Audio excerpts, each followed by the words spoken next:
कभी आपने सोचा है कि जो बच्चा बचपन में अखबार बेचकर घर चलाने में मदद करता हो, जिसके पास न पैसा हो, न सिफारिश, न कोई बड़ा सहारा, वही एक दिन भारत का राष्ट्रपति बन सकता है।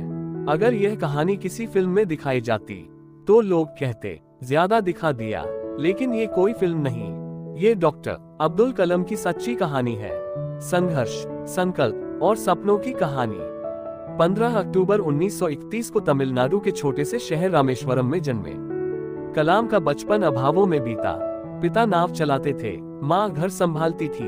पैसे कम थे मगर संस्कार बहुत थे। सुबह सुबह अखबार बांटकर वे परिवार की मदद करते। सोचिए, आज जिन बच्चों के हाथ में मोबाइल है, उस उम्र में कलाम के कंधों पर पूरे घर की जिम्मेदारी थी।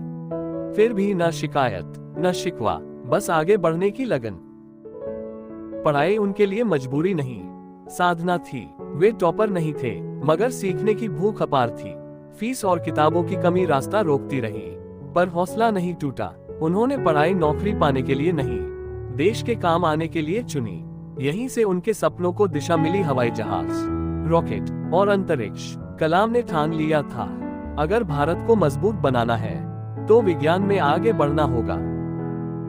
पहला रॉकेट असफल हुआ। निराशा थी, सवाल थे, कैमरे थे, पर कलाम टूटे नहीं। उन्होंने कहा, असफलता अंत नहीं, सीखने का मौका है।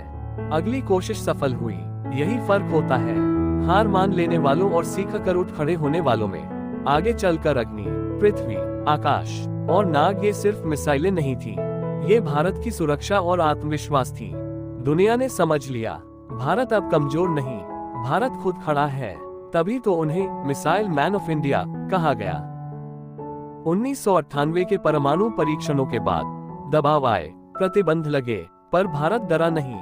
कलाम का संदेश साफ था, हमें शांति चाहिए, पर सम्मान के साथ। यह आत्मसम्मान ही था जिसने देश को झुकने नहीं दिया। फिर वे राष्ट्रपति बने, लेकिन सत्ता ने उन्हें नहीं बदला। न शानो शौकत, न घमंड। राष्ट्रपति भवन उनके लिए सेवा स्थल था। वे बच्चों से मिलते, छात्रों के सवाल सुनते और कहते, देश का भविष्य बच्चों के हाथ में है। उनके लिए पद गर्व नहीं, जिम्मेदारी था। सादगी उनकी पहचान रही। न जमीन, न गाड़ी, न धन, उनकी असली कमाई थी लोगों का प्यार और युवाओं का भरोसा। 27 जुलाई 2015 को शिलोंग में बच्चों को पढ़ाते हुए बोलते बोलते वे गिर पड़े और वहीं उनकी अंतिम सांस आए। मरते दम तक पढ़ाते रहना, ऐसी विदाई हर किसी को नसीब नहीं होती। कलाम हमें सिखा गए कि गरीब होना गुनाह नहीं, मेहनत कभी बेकार नहीं जाती, सपने देखने की कोई उम्र नहीं होती, और देश के लिए जीना सबसे बड़ी उपलब्धि है।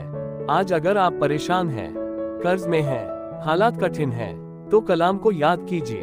वे भी खाली हाथ थे, पर उनके पास हिम्मत थी, ईमानदारी थी और एक बड़ा सपना था। डॉक्टर APJ अब्दुल कलाम सिर्फ एक इंसान नहीं थे, वे एक सोच थे, एक रास्ता थे, एक उम्मीद थे। ऐसे लोग मरते नहीं दोस्त, वे पीढ़ियों में जिंदा रहते हैं। सलाम है मिसाइल मैन को, सलाम है सच्चे भारतीय को।